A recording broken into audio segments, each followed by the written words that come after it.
All right, to God be the glory. Man, super excited to come in here tonight and play the way we played to end the semester for us.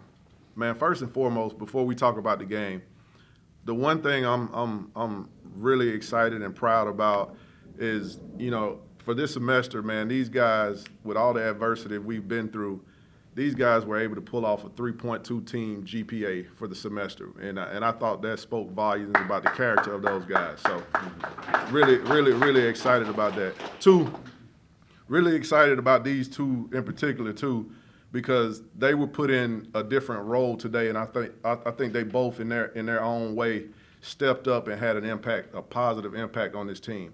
Man, Kobe Knox has started every game, guys, every game since he's been here. Man, when I told him he went in the starting lineup, he didn't blink. He's a guy that comes in every single day with his hard hat on. But I thought yesterday in our team meeting, man, he grew up as a man because he owned up to some things that people normally don't do, and we won't get into that. But just know he backed it up with his play today and not his words. So really proud of him. And then with Q's been with us. He knows what we expect. He knows the standard. He had some very important words as well in that meeting that we had. But for him to come out and play the way he played in a starting lineup for the first time, man, I thought both of their play had a positive impact on our team. I thought because they were unselfish, they all of a sudden started getting the ball more. And so that's kind of what we preach. I think today was more so South Florida basketball, so to say. I thought the ball moved freely. I thought we guarded well. We did a really good job of limiting them.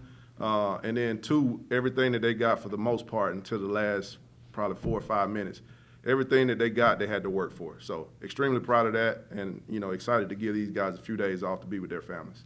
All right, well, another question for the players? For both of you guys, how important was to watch the girls' game and really prep the crowd? I mean, it was fired up before you even got there. It was great. I mean, the girls, they've been through a lot. So just to see them actually pull off one and see them get a good win, it was refreshing for, the home environment. Yeah, just knowing that they've been they played tough opponents before earlier in the season, and just to see their fight in those games, and it translated to getting them a top 10 victory. So that was nice to see. No win is easy, but you guys took care of business right from the get-go. You had them down, you didn't let them up. How important is it going into the conference season to have a big win like that? I mean, it's everything. It's all about rhythm, getting hot at the right time for certain teams. So, yeah, as long as we keep the standard, then everything else should settle itself out. Yeah, just going into a new season, everything we did before this, we can just put that behind us and just stick to what we do. And like Q said, just the standard and just getting back to us and being confident in one another and being unselfish. That's our key thing, and the wins will come. Thanks, guys. When it was 9-9, was there anything you guys saw or anything that was tweaked that kind of helped spark you guys on that big run? When it was tied 9-9? Yeah. Oh, no, just we were sticking to our fight, defense, and we're just getting stops. And we said we didn't have enough stops in the beginning, and we just got to get stops, and that translated to us getting out and transitioning and getting open shots.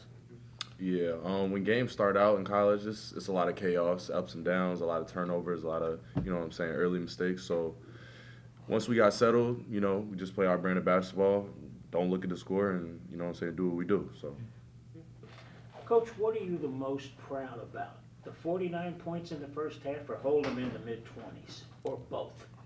Hold them in the mid-20s. Man, it's like I'm proud of this group for a lot of reasons, right? To go through what we've been through, man, it's hard. It's hard, guys. Like, you're trying to get 16 guys to get on the same page who've witnessed a travesty, so it's that part is hard. So it's like playing musical chairs. You're trying to put the best 5 out there for that night that can give you that spark. And, I just thought switching it up and giving different guys a look, maybe we'll get off to a better start. And I thought we did. But I'm more so proud of how they responded. Amir would always say it's not about what happened, it's how you respond. And, man, today was a response like no other. And it's only proof for those guys to show them when we play this way, when we play the right brand of basketball, this is what we could be. And so I'm proud for so many different reasons, but more so how they responded to this, because they could have easily tucked their tails today and said, okay, we lost Bethune, we're no good. But no, they all came. They made a conscious effort to come in yesterday, and we all had real talks. And every guy, and every staff member had to speak.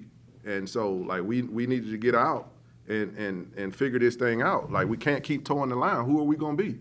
Are we going to be this team that plays the right way and honor somebody for real? Or are we going to be, you know, on this night it's about my minutes, or on this night it's about my points? So we had to, like they say, we had to come to Jesus meeting, you know, and we had to talk about some real things, and we did. I'm proud of how they responded.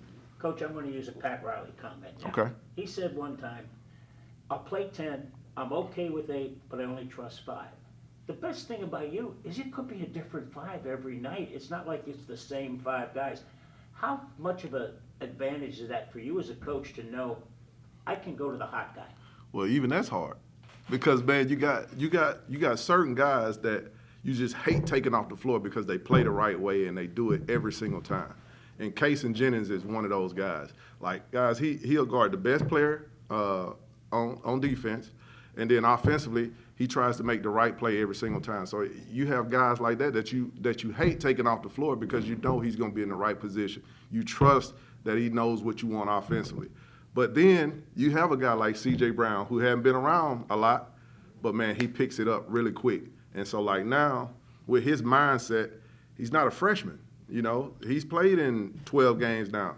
So I said, man, you're at the halfway point now. You're a freshman and a half. You know, so he's been doing such a good job. And so, like, that's the game. That's the side game, right? I got Jaden Reed playing at a really high level. Well, he and CJ play the same position. Now it's hard trying to balance it because they both do certain things that help us.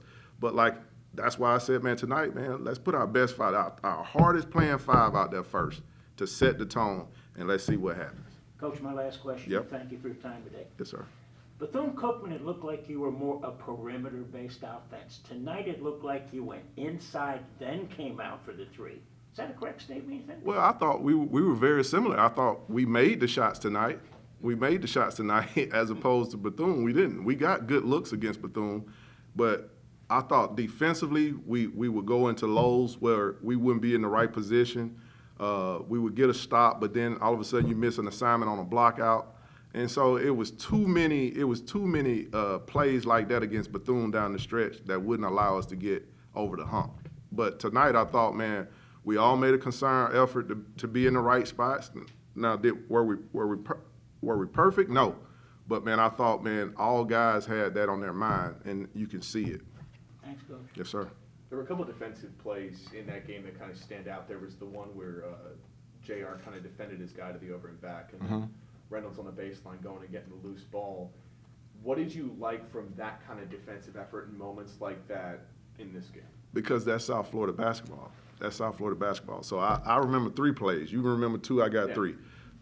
Jamil first to the floor on the baseline. Right in All front. right, that's big time. That's a culture play.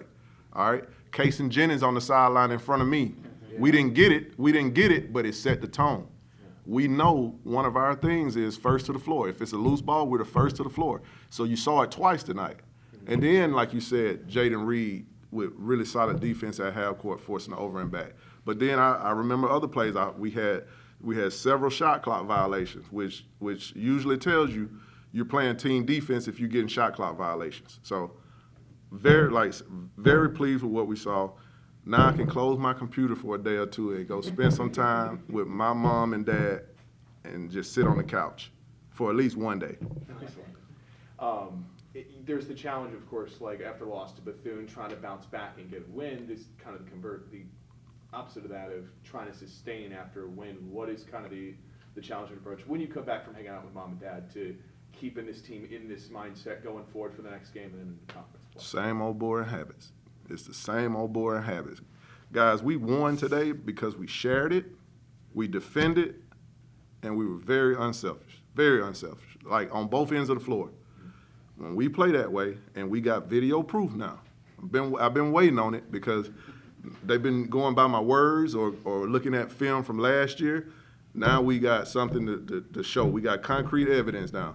Guys, when we play the right way, this is what we can be. And so like now we just got to build off of it. Right? We can't sit here and throw a party because we beat East Texas A&M on December 20th. It's about stacking it now. Stacking days, not just games, stacking practice days, being more consistent with our habits on and off the floor. Man, when we start getting those in the right areas, that's where you'll see this team take off. And that one-eyed monster up in the nosebleed section doesn't lie. Tells you everything you want to know. Whether you want to hear it or not, whether you want to see it or not, it will tell you. What'd you like from Quincy's game today? Just solid. He's a guy that can do a lot of different things for us. Like Q's a shooter. Man, he's a guy that he may not get them, but he goes after that offensive rebound almost every single play. But a lot of times he won't get it, but he'll be the reason that somebody else on our team gets it. So, man, he just plays hard. He knows what we're looking for. He's not going to force much, and I thought he let the game come to him today. Anything else, Coach?